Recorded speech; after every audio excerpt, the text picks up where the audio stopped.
Hello and welcome to the We Recommend podcast, a movie podcast where every week we recommend a movie for you to watch, then come back here, listen to us discuss. I'm Jesse. And I'm Jason. Look on the bright side. Nobody got hurt.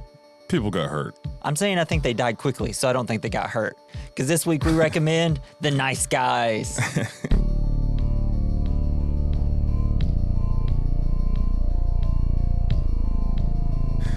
I hope we watched the same movie. Yeah? Well, it's the one with Ryan Gosling and Russell Crowe? Okay. The Bird Boys. The Bird Boys? Yeah. Oh my God. Detective Albatross. You know, actually, I completely did not put those two things together. Bird Cops. Gosling. What if they called them the Bird Guys? Oh my God, that would have been a great name for the movie. I'm Gosling. Gosling Crowe. The Bird Boys. Coming to see it theaters soon. Rated R. It's a murder of Crowe and Gosling. So this is our second movie. Ryan Gosling movie, our second Shane Black movie, our second Russell Crowe movie. Holy crap, bro. Isn't this the second movie that... Oh, wait, no, I was thinking of Step Brothers. Phil Lamar was in. Yeah, I think that's about it. So, I mean, this was the first time you watched this movie. Yeah, originally I thought you were talking about a different movie. Yeah. And yeah, this was great. I was really surprised. Right? I know. It's one of those movies that came out and I was like, why hasn't everybody seen this movie? Maybe because it's like almost 4 hours long. No, it's not. It's barely 2. What? What version did you watch? It's 2 hours long. I could have been high as his balls, but I thought it said 3 hours and 40 minutes. No. What movie? Are you sure you watched the right one? Well, it's probably The Other Thing then. The Other Thing? Oh, yeah. Gotcha. Yeah. So, have you seen any of Shane Black's directed movies? I'm assuming he's all Iron Man 3? Yes. Okay. Kiss Kiss Bang Bang. Yeah, Kiss Kiss Bang Bang. You've seen that? Yes. And of course, he wrote Predator, The Long Kiss Goodnight. Wait, so he wrote those things. Yeah, That's he was the awesome. writer of all those things. He's written a ton of great movies. So he did Kiss Kiss Bang Bang. They're so similar. They're very similar. He loves his PI movies, his like detective, his like they could be in the same dim-witted detectives. universe. Yeah. Yeah. Like Yeah, they could know each other. There's always Christmas somewhere. Christmas slides in there somehow. It's great. Love it.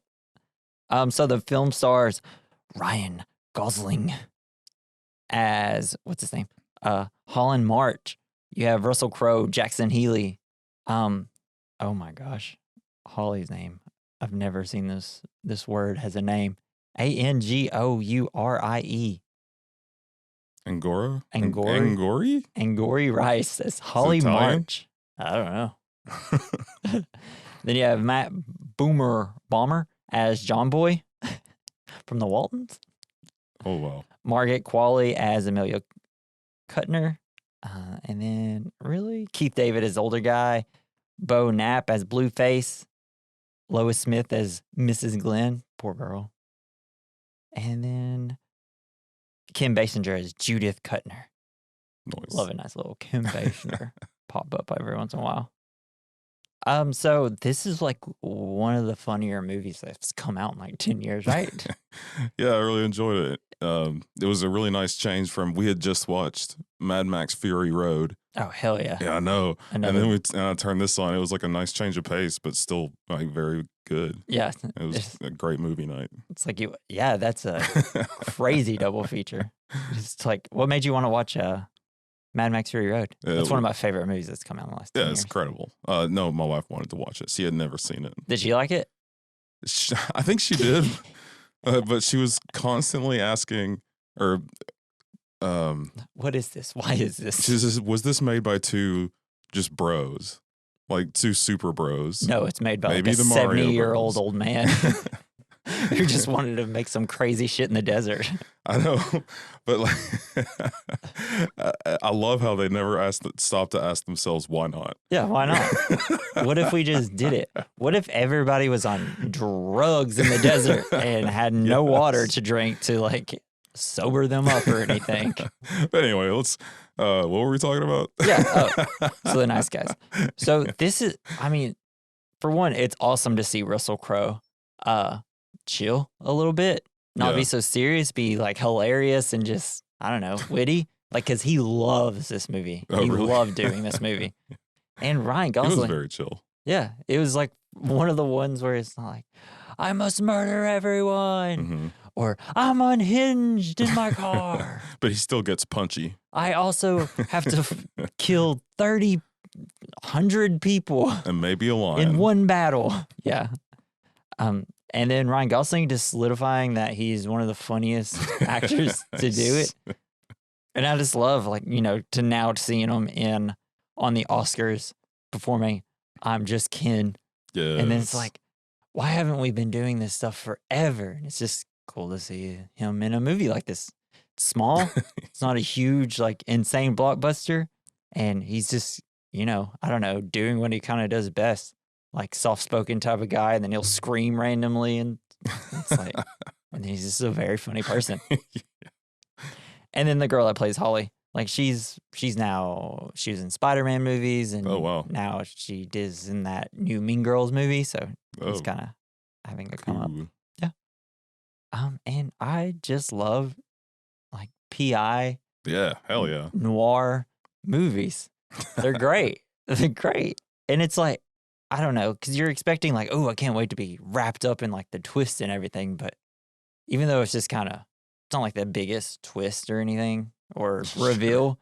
It's just fun. It's fun to kind of figure out the mystery with these fun characters who take a child everywhere they go.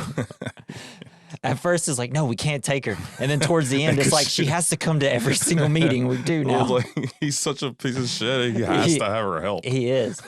Oh, God. But then it's like, that's part of what I love about the Ryan Gosling character. It's like, oh, this guy, he's so terrible at his job. Then he's like, no, I'm just. But he's a genius sometimes. I'm just drunk. I'm not actually bad at my job. It's just, I just don't tell anybody my plans. Yeah.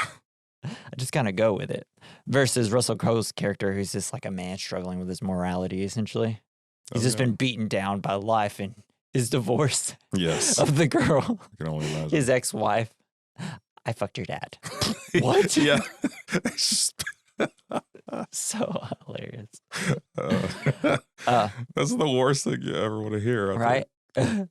I just want to know, why can't we get like 5 movies like this a week? Like, I don't know, a month? Like, come on, it can't be. I mean, the amount of money that you'd have to put into it versus, like, I don't know, you know, every superhero movie is like $300 million, you know, budget all the time. That would just be a Netflix series. Yeah, which is funny because I do have some, facts about that later. So the movie had an estimated budget of like $50 million. So I guess kind of like, I mean, let's say probably 8 to 10 of that went to each actor. Like probably Ryan Gosling probably got a lot, and then so did Russell Crowe. Wow. And in opening weekend, it made 11 mil, and worldwide only grossed 71 million. That's why they don't make movies like that, because it kind of barely made any money. I mean, if this is correct, then it, I mean, made over 20 million. Right, but still technically a success. They want that like 100 million. I want $1 billion in, you know, profit. And it's like, I don't know, we just like don't have to do that. You have to make B movies. Right. I mean, that's essentially why people just do horror movies. So we'll get into some facts. So the movie was almost retooled as a TV series. Oh, that's cool. So Shane Black and Anthony Borgozzi, that was the writer with him, began working on the script for The Nice Guys in 2001. Yeah, Jesus. This movie's been around. The only thing that remained the same from the draft to the final one was the characters. The screenplay failed to gain any traction at movie studios, so Black retooled it as a TV pilot. He trimmed the script down to 64 pages to be the first episode of an hour-long drama. CBS was initially interested in the pilot, but the standards and practices people weren't happy with the script's content, and the show never went ahead. At this point, Black turned the project back into a movie. Yeah, this would have never been able to be on TV. It is. Especially them, because they didn't have streaming. I mean, now they could just put this on Netflix and have all the boobies you want. Yeah. But you also have to have a whole lot of 80s shit or 70s shit. And it's so cool. And I guess now it doesn't. I mean, if this movie was set in the 80s, I bet it makes at least $30 million more dollars, just because, especially at the time in 2016, you have Stranger Things. Oh, yeah. Everybody's just wanting to go back to the 80s for some reason. It's like, where's my cocaine? Left it in the 80s. Let's go back. It's at the mall. Yeah. With the teenagers. So Russell Crowe wanted to make a sequel to this film because he loved it. When Howard Stern asked Russell Crowe which of his movies he wanted to make a sequel to, he named The Nice Guys and L.A. Confidential, both period pieces and mystery stories set in Los Angeles. Crowe enjoyed playing Jackson Healy enough to want to play him again. Fortunately, the movie didn't do well enough at the box office to warrant a follow-up. I never saw L.A. Confidential, I don't think. Yeah, I actually haven't either. I've been wanting to. The guy likes his detective noir movies for sure. And I love the movie that is getting a sequel for him is Gladiator. But he's not going to be in it because he died. Spoilers. Wait, there's going to be a Gladiator 2?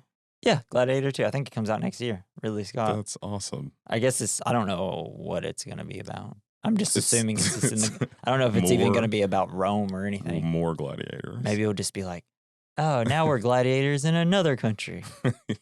That's actually not a bad idea, though. So just go to like. Who else had gladiators, though? I don't know. You could just call it Gladiator and just have like, I don't know. Like, hey, Vikings at a fighting club. Yeah. We don't know about it because they weren't allowed to talk about it. That's a joke. Or like South America, or like the Aztecs. Yeah. Who knows? Yeah, who knows? It's a complete mystery. Nobody knows that.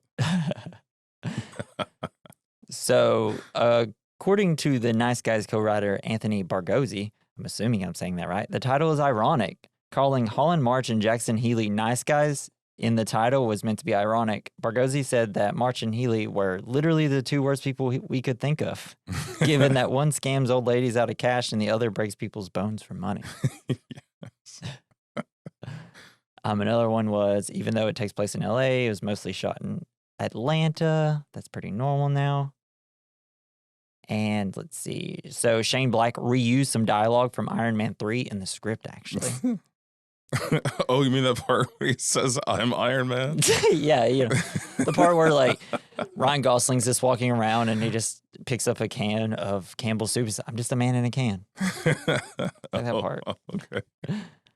So 2 lines shared by the private eyes and the bartender, when they're shaking him down, and where he says, he'll stop doing it. Doing what? And then he just like slams his head. It apparently appeared in Iron Man 3. Tony Stark and James Rose used this tactic when they interrogated the Mandarin. It's a wonder why Black decided to remind viewers what he did to the supervillain. And the success of Sherlock Holmes, the one with Robert Downey Jr., convinced producer Joel Silver to make The Nice Guys. Nice. When Shane Black first pitched The Nice Guys to his go-to producer, Joe Silver, Silver was concerned that a period piece couldn't be a box office success. He was right. He changed his mind when his Sherlock Holmes movie starring Robert Downey Jr. grossed $500 million at the worldwide box office.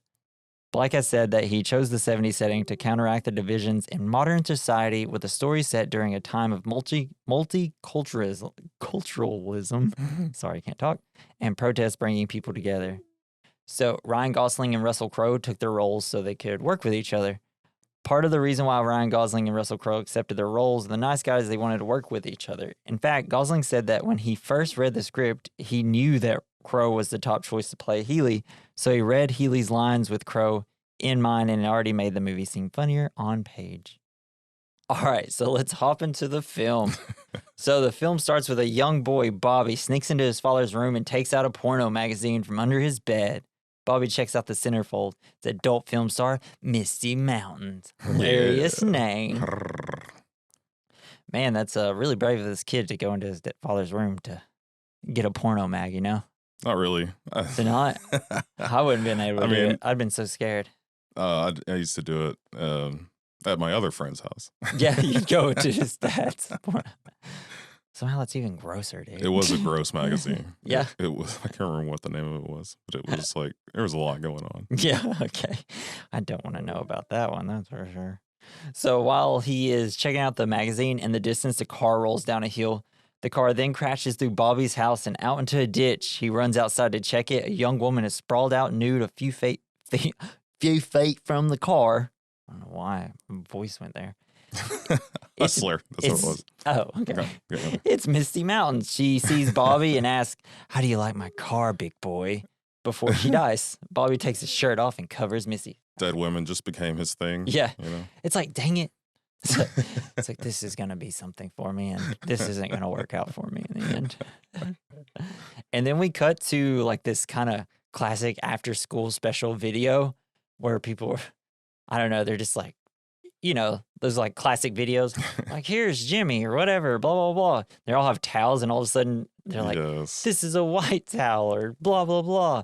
And then someone pops up like a rainbow colored flag. This is a gay towel. And then like you just see the entire class laughing. And this That's is hilarious. has like Jackson Healy. He's got narration over the top of it. And That's so funny. in this next scene, we meet Enforcer Jackson Healy. He follows a man that has been seeing a 13-year-old girl and smoking pot with her. When the girl leaves the man's house, Healy knocks on the door and then like hits the man right in the face, then tells her to stay away from young girls. While all this is happening, the after school video and this awesome. scene, you're getting narration from Jackson Healy. And it ends with a great thing. Marriage is buying a house for someone you hate.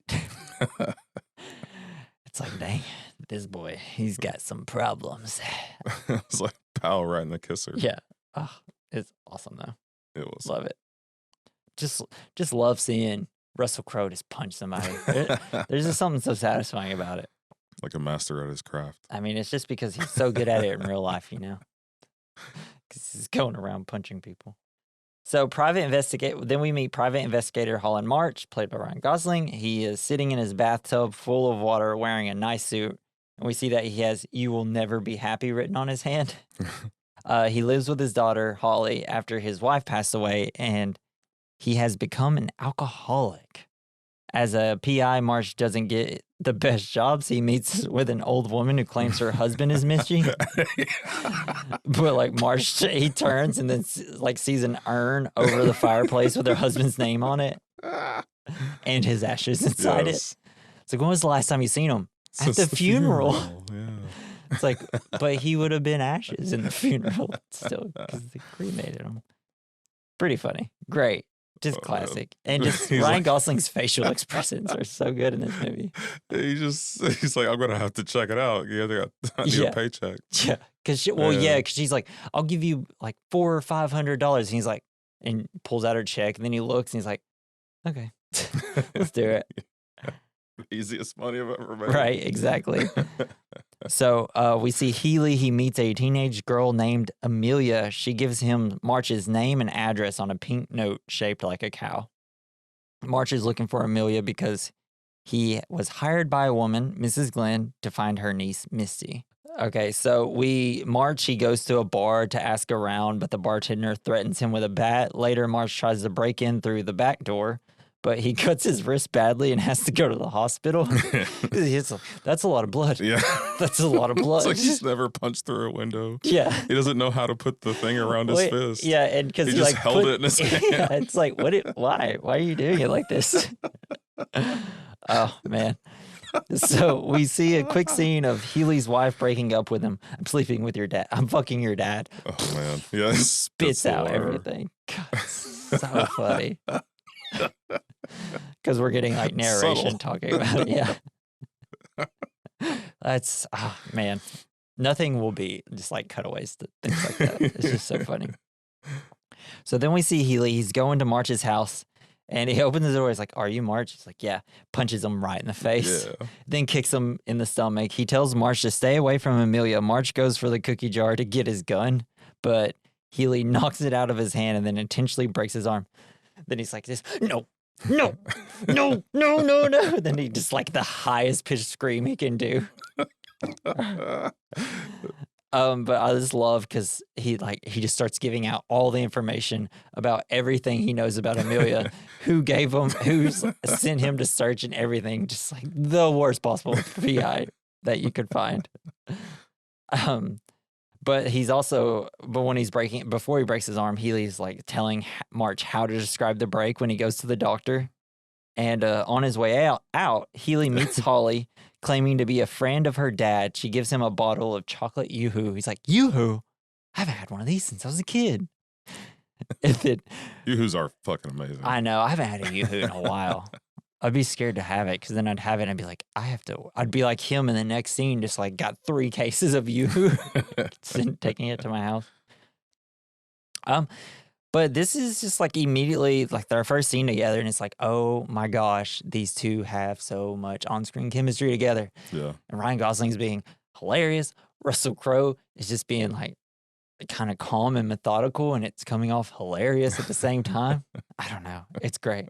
It's like watching a professional just beat up like some chump or whatever as a PI. I don't know. It's great. Loved it. Hilarious. So then we see Healy goes home with a case of Yoo-hoo.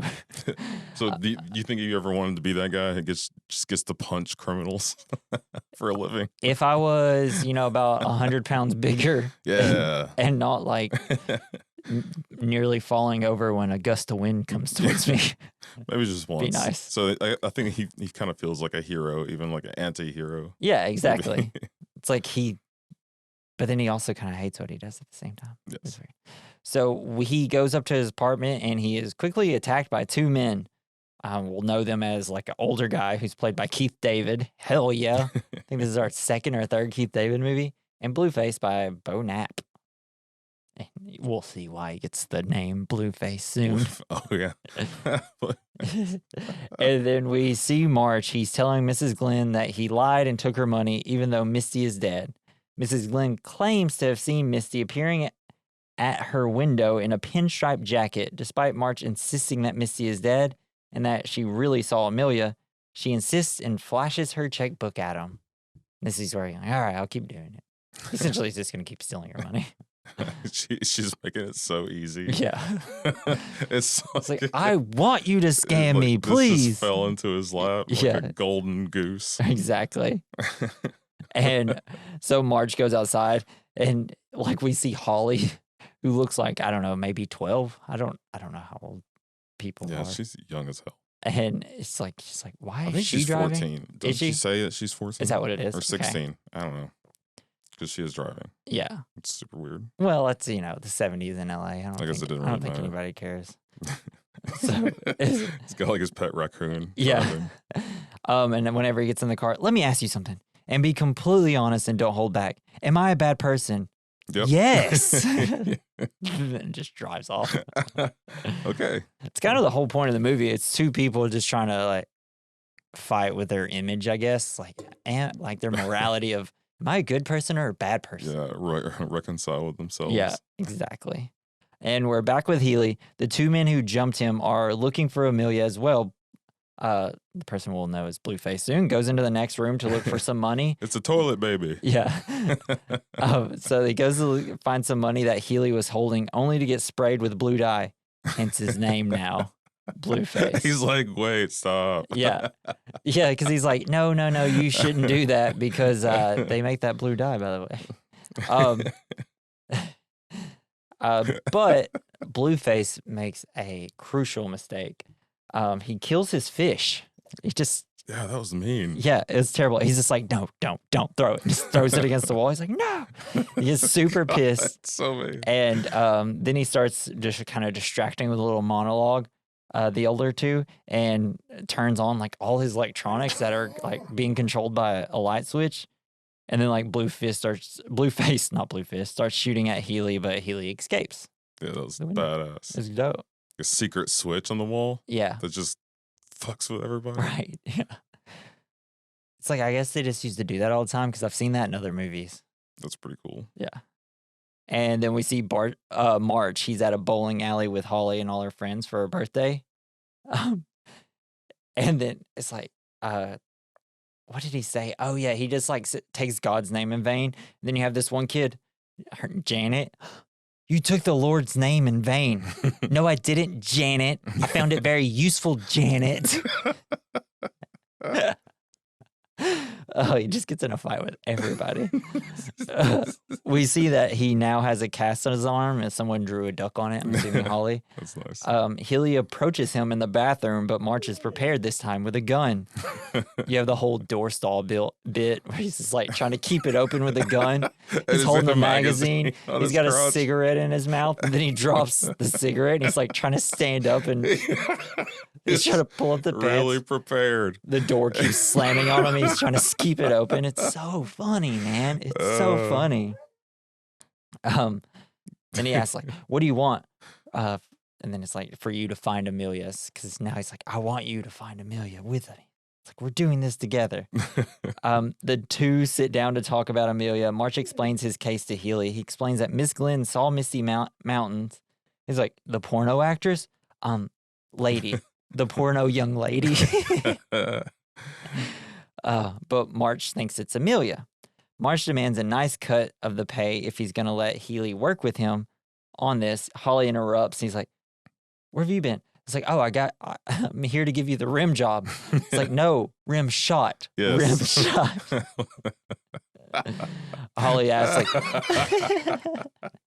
that sounds like something my kids would do. yeah, just accidentally just completely say the wrong thing. Holly asks, you're the guy who beat up my dad? He's like, yeah. It's like, could you beat up my friend Janet? It's like, how much money do you have on you? 30. He's like, this conversation's over. March says. But March agrees to let him work with him and everything. And Healy agrees to the terms now. So Healy and March walk by the Department of Justice building and come across a group of protesters lying on the ground wearing gas masks. They're claiming the air is polluted and killing them. The two start yelling for Amelia. They're just they all start saying, we can't talk. We're dead. It's like, you're dead from what? Air. It's like, you breathed in the air. Now it's like, what is the air doing to you? Yeah. Like, they don't even know what the fuck they're doing. Yeah, they're all like a little confused at what they're doing. They're like, it's polluted or something. So we learned the group was organized by Amelia, but she's not there. So March figures she'd be there, but she's not. Some of the protesters tell them that Amelia isn't there. March offers $20 to anyone who will help. Which one of you cock and balls want to make $20? One kid raises his hand. Yeah. Man. A guy named Chet. He joins the two and takes them to the home of Amelia's boyfriend, Dean. And we see that the house has been burnt down. I just love it. The way Ryan Gosling says Chet all the time. It's like, I don't want my daughter to grow up in a world full of Chets. It's true. Yeah. It's so real. So Chet tells him that Dean was an experimental filmmaker, aka porno. Porn. A kid on a bike passes by and asks for $20 to give up information, because when he comes by, he's like, what's it? They ask him, it's like, hey, do you know what happened here?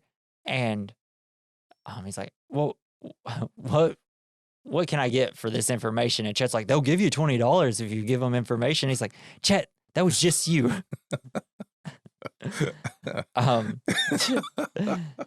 But he says he saw Misty Mountains and says she was there with a guy named Sid Hatrack.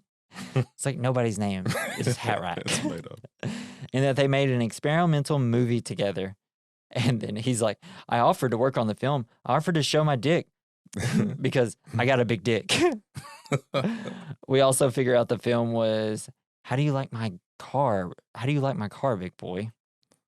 And I love it. The guy's like, I'll show you the kid's like, I'll show you my dick for $20. Oh, God. He's like, Ryan Gosling's character, March. What are you talking about? No, why would we? It's like, I already gave you $20. No, I don't want to see that. But he is an entrepreneur. Yeah. And then after that, that's where we get the line of like, I don't want my daughter growing up with the Chets in the world. And plus that kid back there. Yeah, that's awesome. It's terrible. Yeah. These fucking holy terrors everywhere. So Healy and March, they're driving around. They drive by a billboard for a movie called Pornocchio. a porno film produced by Sid Shattuck, the man that the kid mentioned, essentially.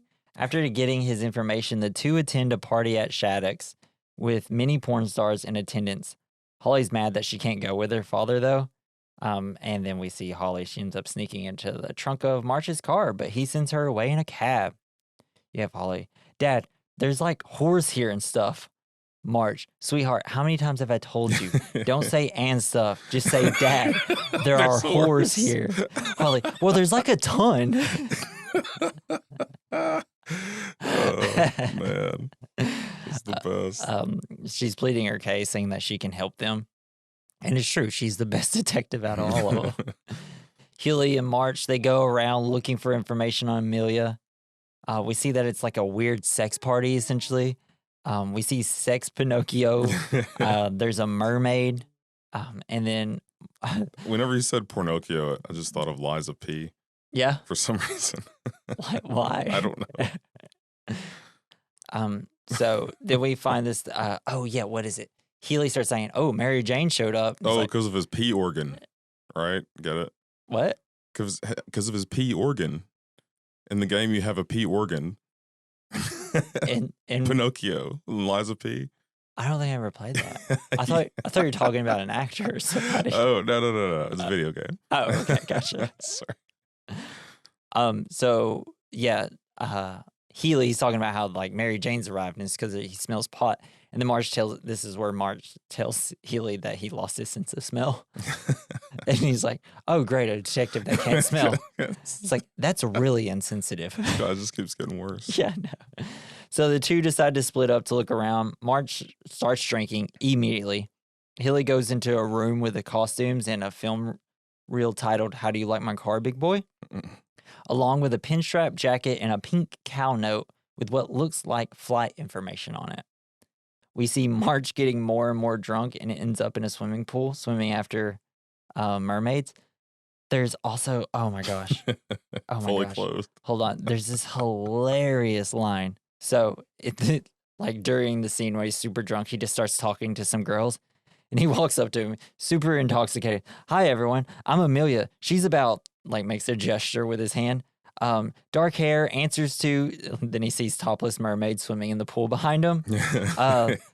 Answers to the call of the wild. Just kidding. I forgot her name. But if you see, let me know and tell me my name. just like, what the fuck are you talking about, dude? It's so awesome. Having a great time. But then you just see him swimming in the mermaid pool after that. He finds Holly in a room. Healy finds Holly in a room with a porn star watching her own porno.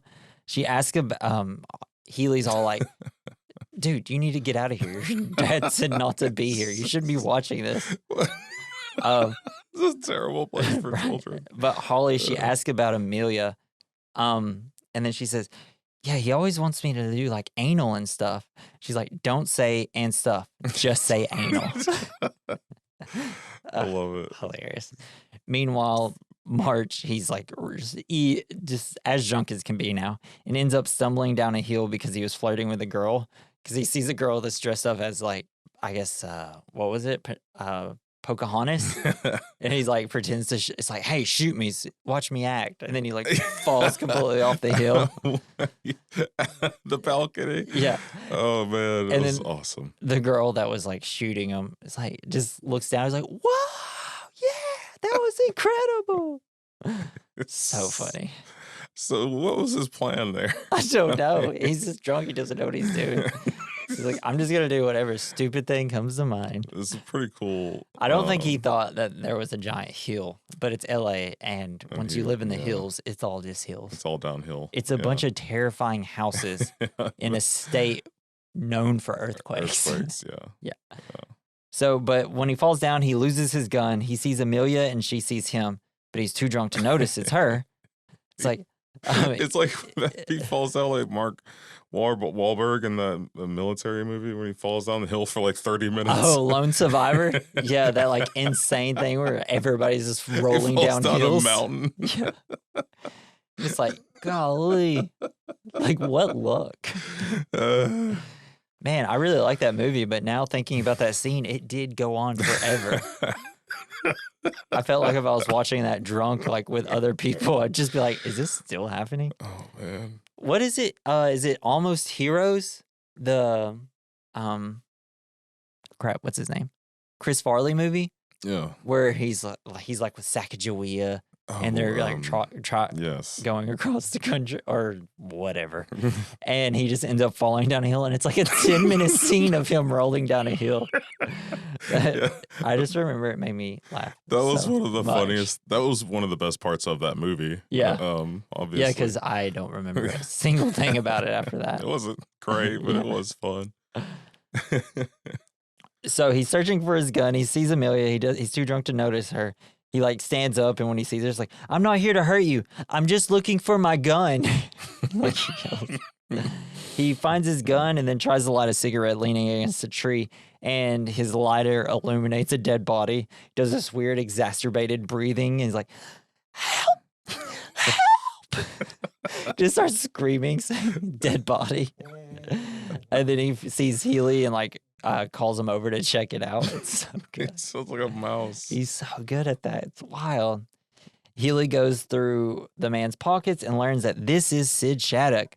March says they need to get rid of the body in case Amelia tried to place him, since he said he lost his gun out loud. Healy grills him about being a drunk. The two dump Shattuck's body over a fence where it crashes onto the table at a wedding reception, horrifying everyone.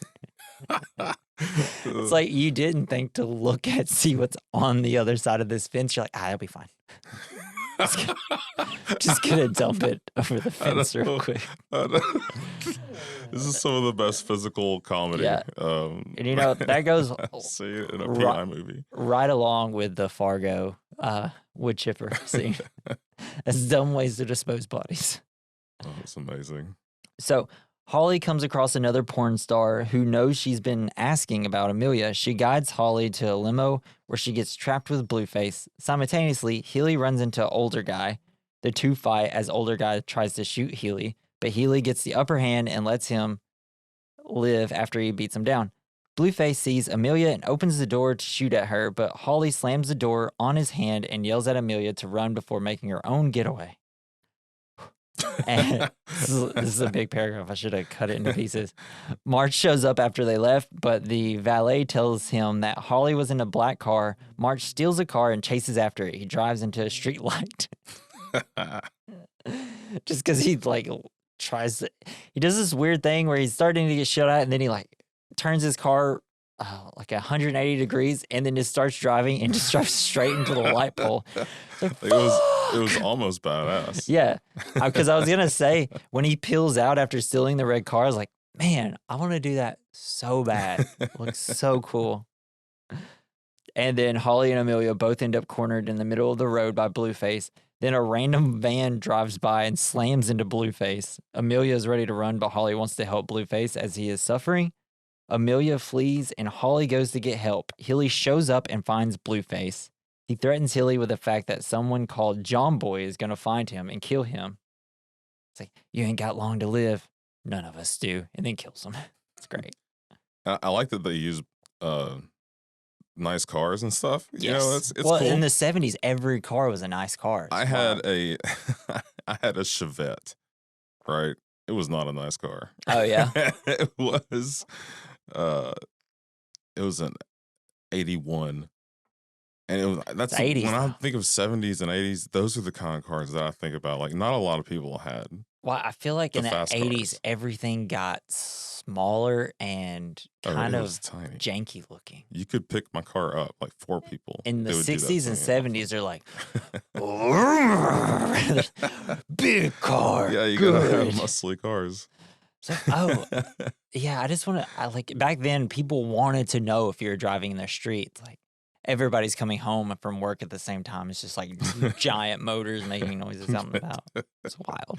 Diesel pumped straight into the house. Yeah. So then we'll get back. Healy then chokes Blueface to death before Holly returns. March drives by and runs his daughter. Not long after, the paramedics show up along with Judith's assistant named Tally. A limo pulls up to Healy and March. It's Judith Kuttner. played by Kim Basinger. Hell yeah. Head of Department of Justice. She says she's Amelia's mother. But I love when she pulls up. She's like, I'm the head of Department of Justice.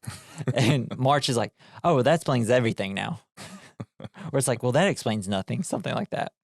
Healy and March sit with Kuttner in her office. She explains that the Vegas mob is trying to push their porn industry to LA. And Amelia is involved because of the experimental movie she did with Shattuck, which Kuttner thinks is a result of her lashing out.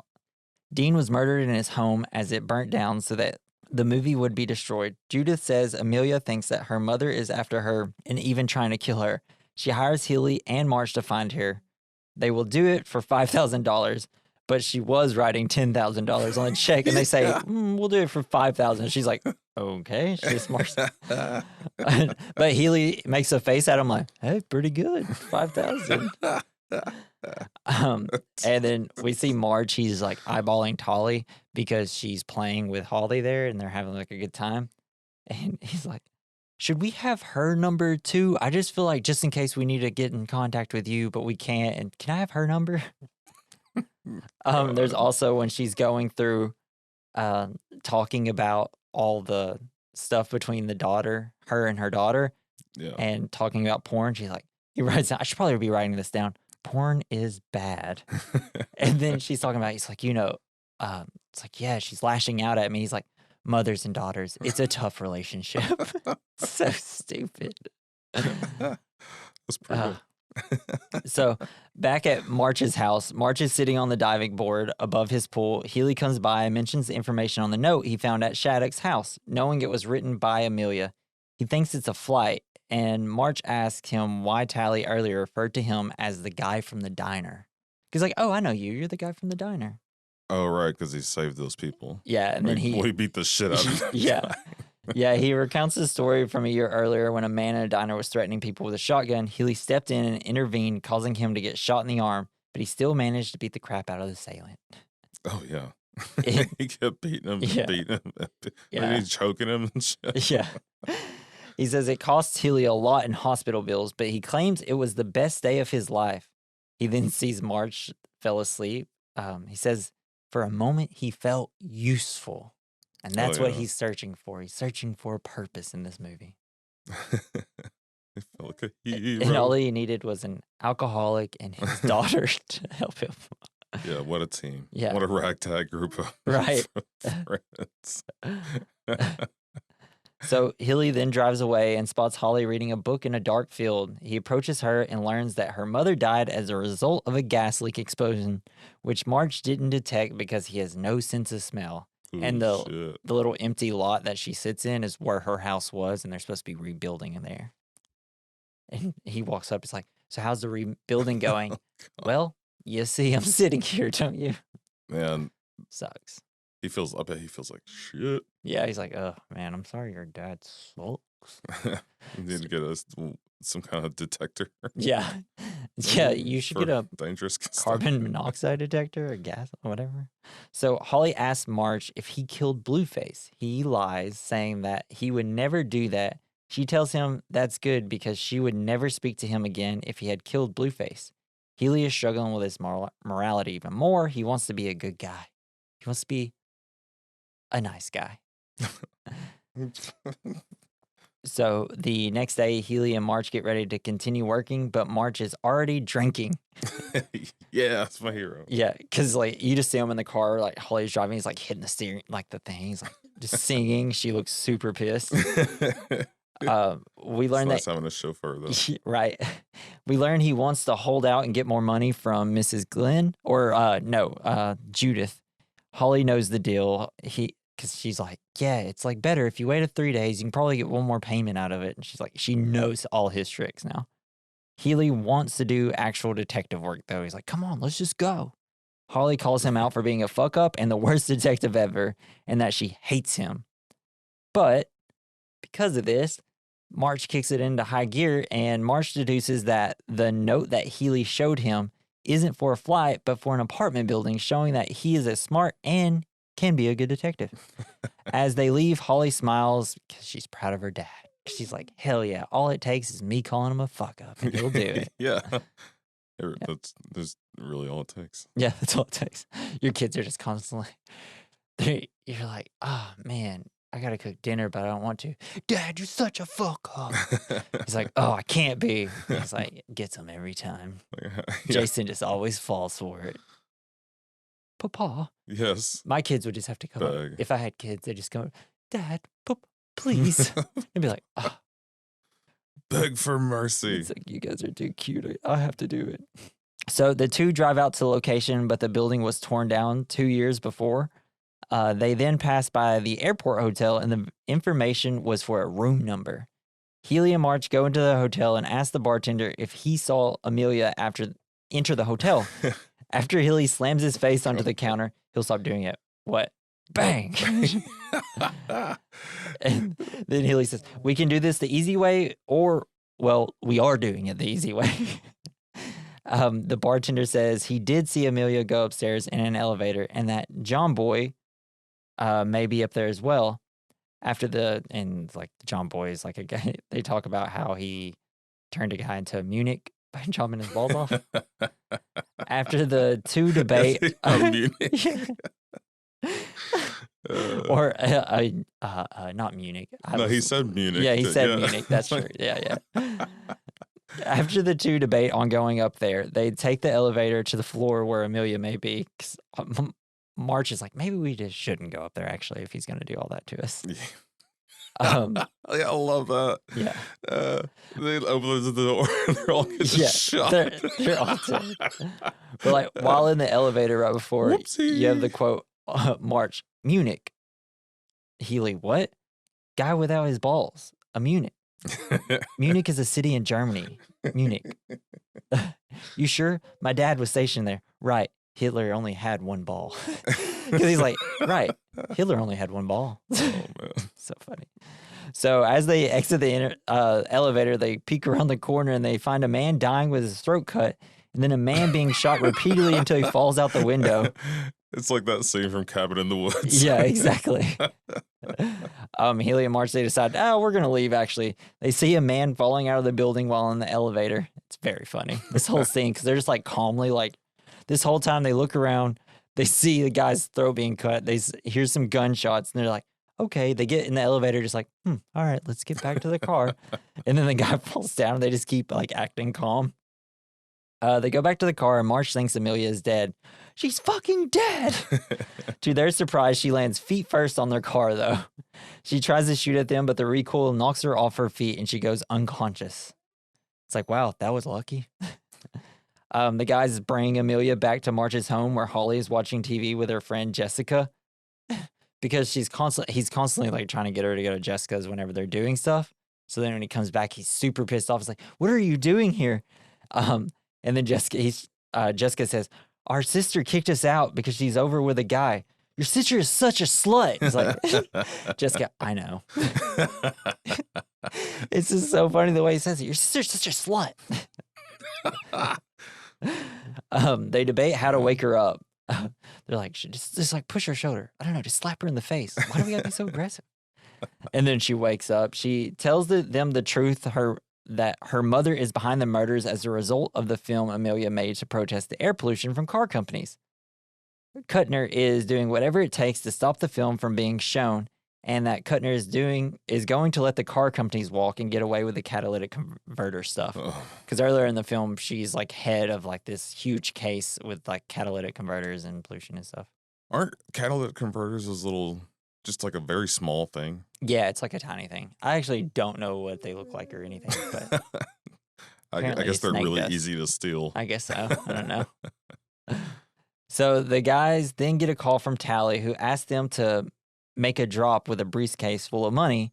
And March mentions that Amelia is there, and Tally says she'll send the family doctor over. Boom, boom, boom. Healy and March head to Tally's.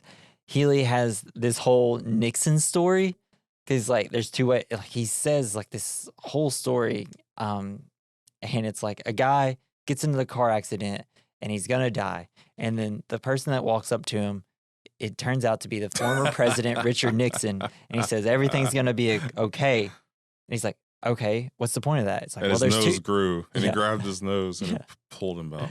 And Healy's just saying, well, there's two ways of looking at things. It's like, so instead of telling me this huge story, why don't you just say there's two ways of looking at things instead of saying this story? And he's like, what does that even have to do with anything? It's like, you're expecting an angel and you get Nixon.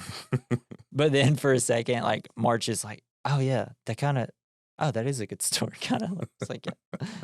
I don't know. Really funny part. Really great in the movie. It's so weird. Healy and March get the money. March flirts with Tally a little bit and start driving to the drop. On the road, March is getting tired. And then it looks like that Healy's telling him that he can drive without holding the steering wheel. He says that cars can do that now. Healy shows off his ankle gun while a giant killer bee, played by Hannibal Buress, is in the back smoking a cigarette. Yes. It's like, yeah, us bees, we just take cars now. Yeah. And then suddenly we see he's in a dream. We see that March had fallen asleep at the wheel. Healy snaps March out of it, but they end up crashing against water barrels, causing the briefcase to fall out and spill the contents everywhere. They see the briefcase was not holding money, just paper clippings. It's like, that's not money.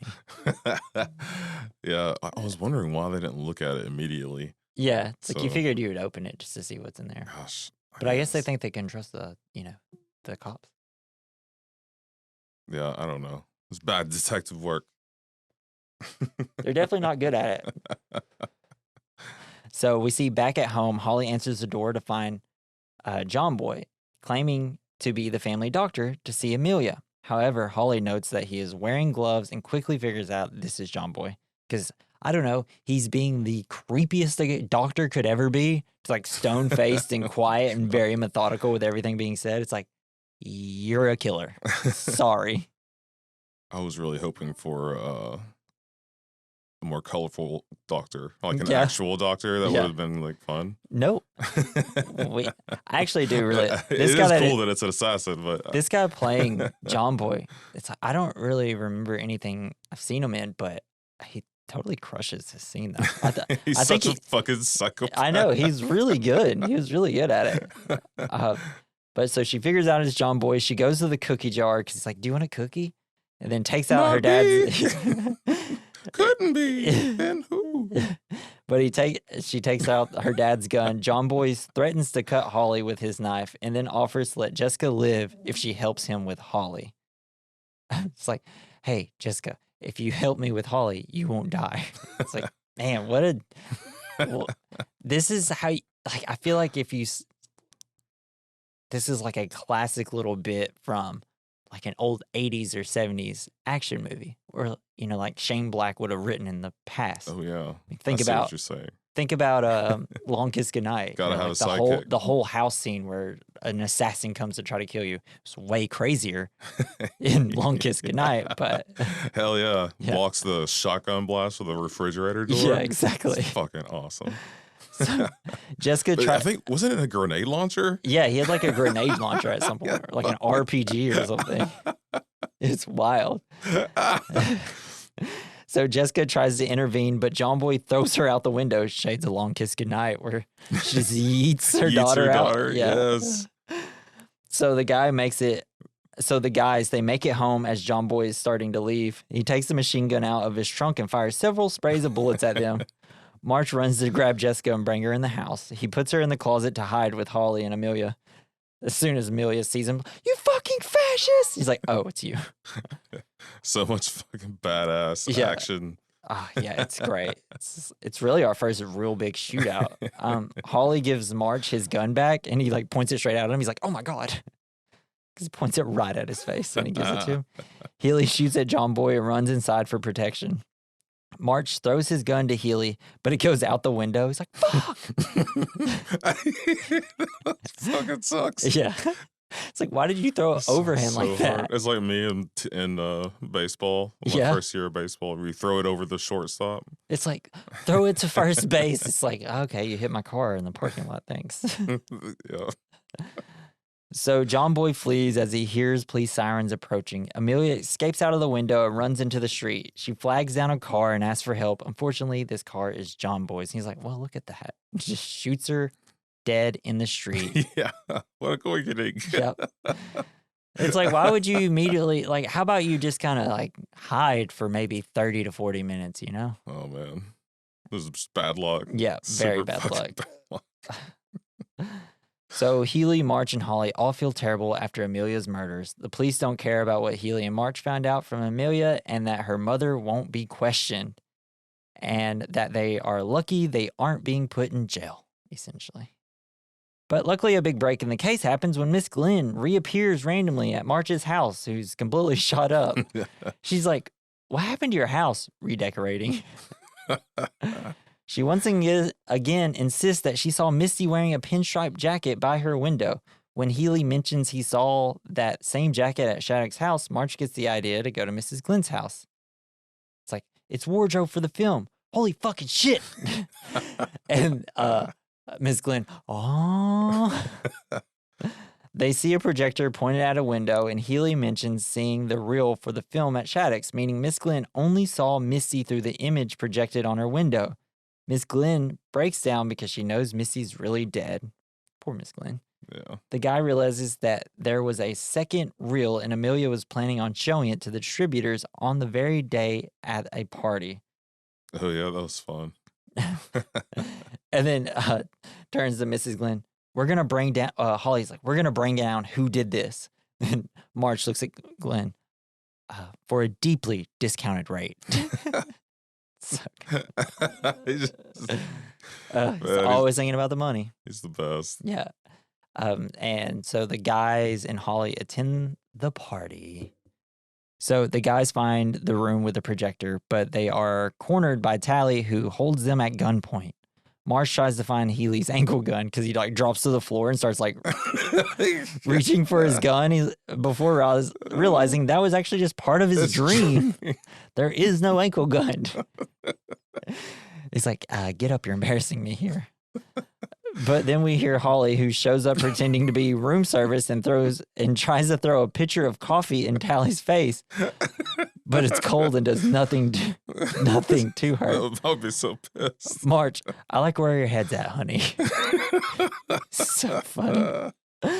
And then Tally ends up slipping and knocks herself unconscious, allowing the guys and Holly to get away. Wow, that really worked out. So funny. That was some of the funniest shit I've ever seen. I know.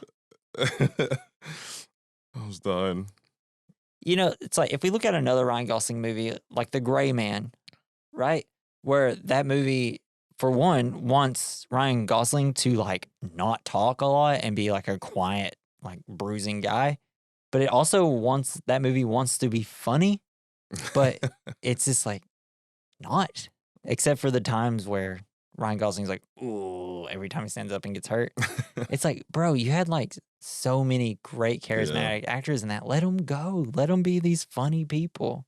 Not every assassin has to be this cold, like calm guy, right? Or am I just crazy? Have some personality. Yeah, let's have some personality. Let's see a little bit of their life. They're trying to say those sociopaths that have no personality, which is true. Like, maybe there's an assassin that can make a joke every once in a while, you know? Let's go. Can handle the pressure. Yeah. So John Boy and other goons are there to find the film and destroy it as well. John Boy approaches Chet and asks where the film is. Healy later finds Chet beaten nearly half to death in a dumpster. We learn that the film is spliced into the car show film. Outside, Holly overhears older guy talking to John Boy about their plan. Older guy spots Holly and brings her back to March at gunpoint on the roof of the hotel. March seems super drunk. The film starts playing its regular film, then switches over to porn. Oh, yeah. March tells Holly to duck, and because he's like just pretending to be so drunk. And older guy's like, are you serious? Why'd you bring her? Why are you this drunk? And he tells her to duck and then whacks older guy over the head. March grabs older guy's gun, shoots him 3 times. He tries to grab Holly as he falls, but March pulls her away, and the 2 men fall off the roof together. March lands in a pool while older guy splatters on concrete. Man, that was crazy. Yeah. March. Just splat. Yeah, and we see in the pool, March seems like he might be dying until he sees Nixon and snaps out of it. He's like, no. Saved by the Nixon. Exactly. Man, that's incredible. Yeah. He is an angel. He is an angel. Once And you see not a Nixon, you know you're going. So the film starts playing for the whole party to see. It features Misty's character speaking against the head of the car company, Bergen Paulson. Paulson sees it and orders his men to find the film. John Boy starts shooting at the projector. March and John Boy has a shootout. Healy shows up and asks if he fell off the roof. March says he thinks he's invincible now. It's like, I can't die. There's just something about me. It's funny because later in, was it Fast 9? F9? Fast and Furious 9? Tyrese, his character in the film goes through a similar thing. It's like, it makes no sense. All the things we've done, I should be dead. And then later in that film, they're in space. Spoilers. Oh, wow. They drive into space. That's yeah, great. it's not nearly as cool as you thought it was going to be. Everybody wanted it to happen, and it just didn't happen the way we wanted it. Car with rockets on the back. Driving through space with like a topless woman and someone playing guitar. It's missing the guitar and topless woman part. Oh, man. But the other stuff you had correct. Oh, well. So Holly finds the film first as Tally wakes up. It's in a large flat film reel container. Holly rolls it out the window, leading Healy, March, and the villains to go after it. After a long chase, March ends up with the film. And then, so once he gets it, he sees his hand where it said, "You will not be happy," and then the knot is scratched out, and it's like, yay. Is that supposed to be a tattoo? No, it was just like stuff he wrote. He writes I think he just writes it on his hand every day. And Healy is fighting John Boy. Holly walks in on Healy strangling John Boy. She vows to never speak to him again if he kills John Boy. Healy lets go and only knocks John Boy's lights out. The police show up moments later. And that's when Ryan Gosling sitting on the ground, and that will be the cops. And then his, Blueface kind of reminds me of Braveheart. Yeah. And then at the end, you kind of get the whole, because the Blueface. Yeah, I get you. And we get some narration, and you get March's character. Sometimes you just win. But there's a whole lot of awesome stuff. You got the grenade thing where he pulls the grenade on John Boy's jacket. He's like, what just came out of your jacket? And then John Boy throws it down on a guy that's shooting at March, and the dude just explodes. Yeah. You have March getting shot, but he's got the film reel on his chest, and it's it still hitting him. It's like, man, he is invincible. So later we see Healy and March. They go to the Department of Justice building to confront Kuttner one last time. She shows no remorse for her daughter's death, and while she knows she's going to jail, she promises that someone worse than her will be in charge next. The vacuum of power. And then March starts comparing her to Hitler. And they're talking about all of Detroit was going to kill Amelia. It's like, oh yeah, the whole city, they all took a vote and decided to kill her. Fuck yeah, man. But yeah, so I guess the whole point of this ending, because I was like, whoa, what is this, big car company? Is this movie just against it? And I think it was just hey, these two guys, they're not nice guys, right? But compared to someone else, they could be the nice guys. And in this instance, they're like, well, at least we're not as bad as this person. But then she's saying, well, you think I'm a bad guy. This next person's probably going to be even worse than me. So maybe I would have just been better here. So I thought it was kind of an interesting, what's the kind of the theme here at the end?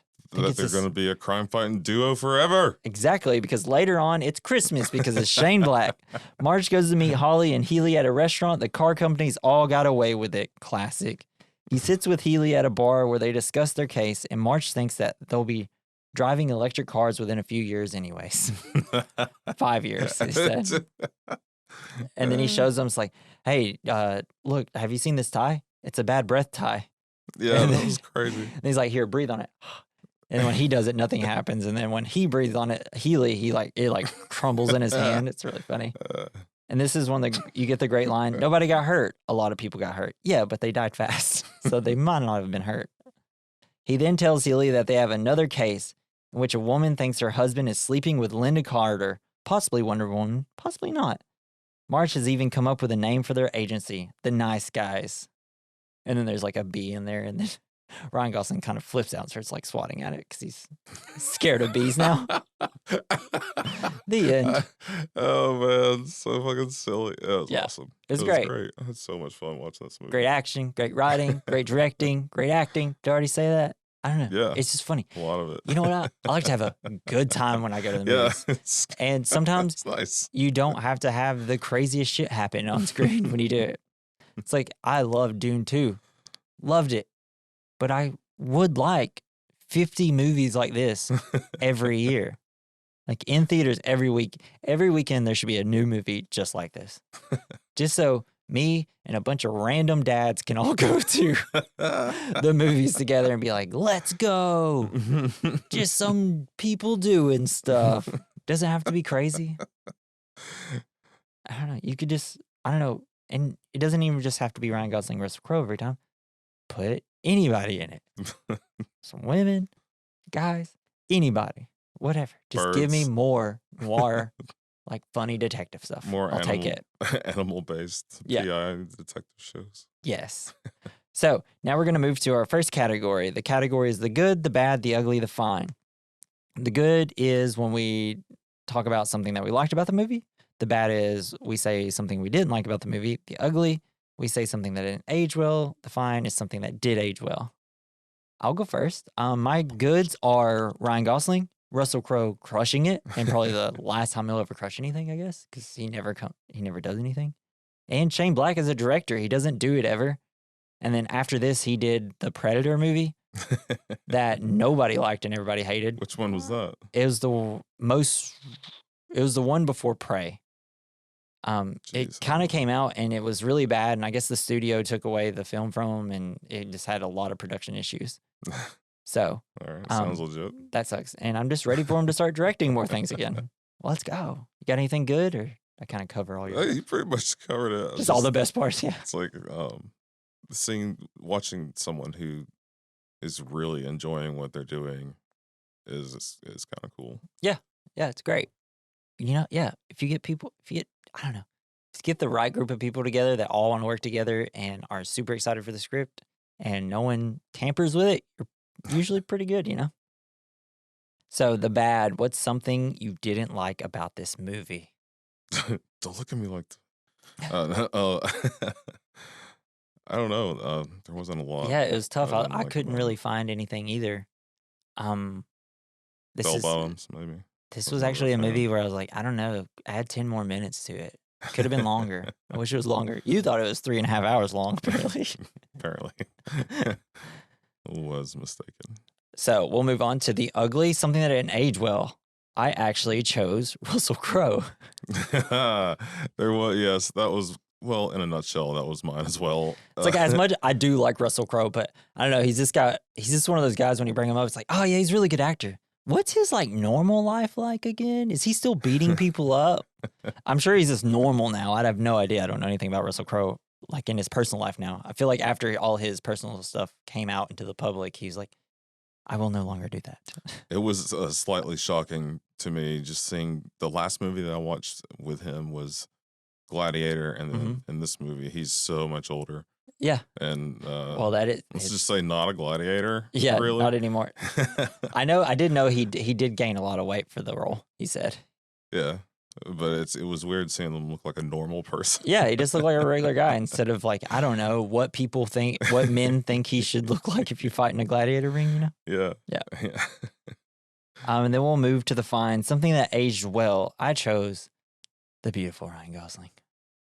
I mean, cut to this movie, and then, I don't know, last Sunday or 2 Sundays ago when he's playing I'm Just Ken at the Oscars, and the entire world was like, more!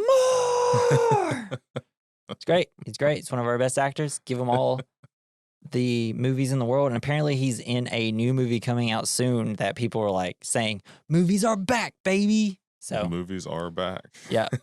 Because all the time people are saying movies are dying constantly. And so every time there's like a pretty decent movie that has a big star and people really like, I mean, they did this with Barbie and Oppenheimer. Every year, it does it over and over and over. People are like, movies are back. It's like, it's always been here. Anyways, we'll go to our second category, and this category is called Double Feature. It's where we give you another movie to watch alongside of this movie. Did you have anything?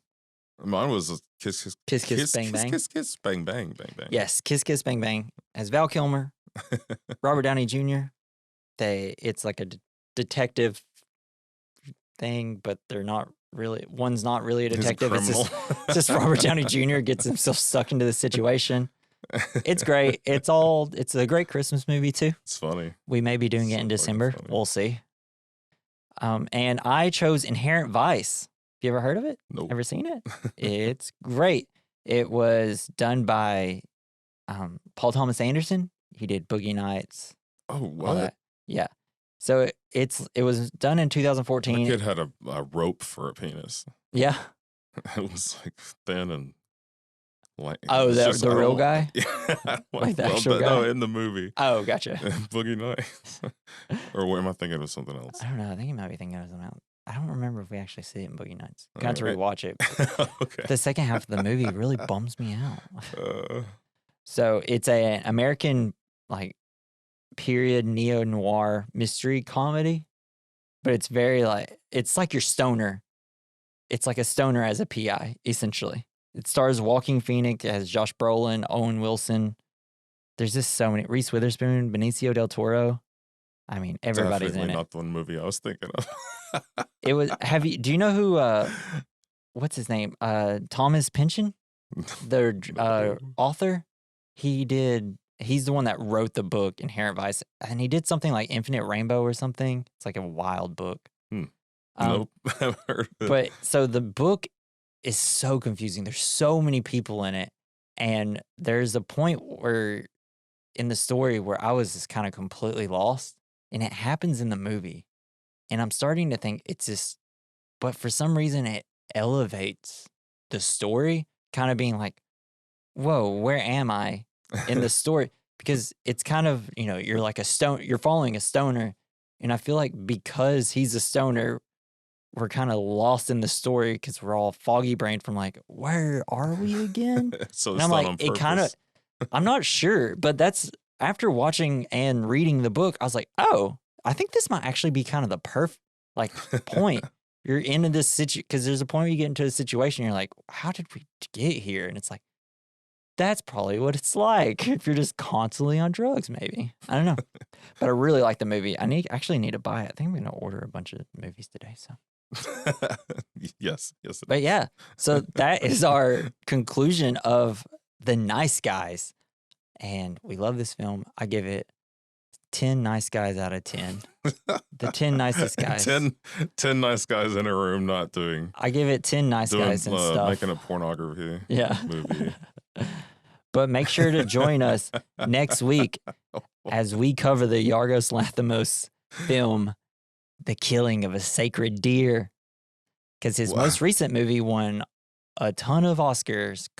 Poor Things. It's on Hulu. Everybody should check it out. I haven't checked it out yet. Emma Stone won an Oscar for it. I think I will. Yeah.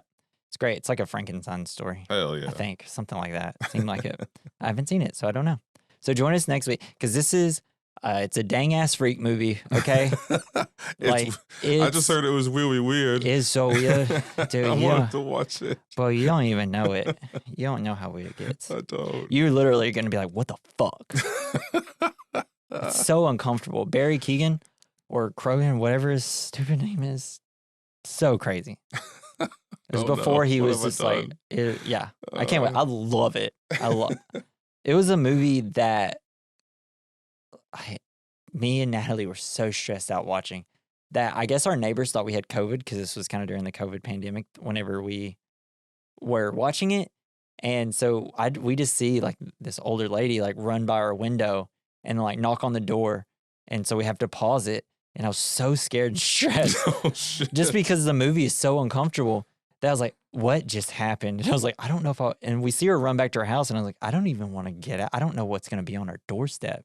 They just thought we had COVID and they left us a bunch of that's nice. A little goodie bag. Just it's like, oh, if you need any food, just let us know. And I was like, oh, I really needed this kindness right now because the movie was just so weird. But yes, make sure you check out The Killing of a Sacred Deer. Moral of the story, do not be kind to your neighbors. You're going to either absolutely love the film or you will never listen to us again. Oh, no. But if you want to contact us and tell us how much you never want to listen to us again, email us at werecommendmailbag@gmail.com. And if you'd like to follow us on any social medias, go to linktree/we recommend podcast. And you can also listen to us on other streaming services there. And thank you, Joey Prosser, for our intro and outro music. You can follow him on X at Mr. Joey Prosser. And my throat is so dry. yes, this has been the We Recommend podcast. I'm Jesse. I'm Jason. And remember what Pornocchio said. Oh, no. It's not my nose that grows. Yes. Bye.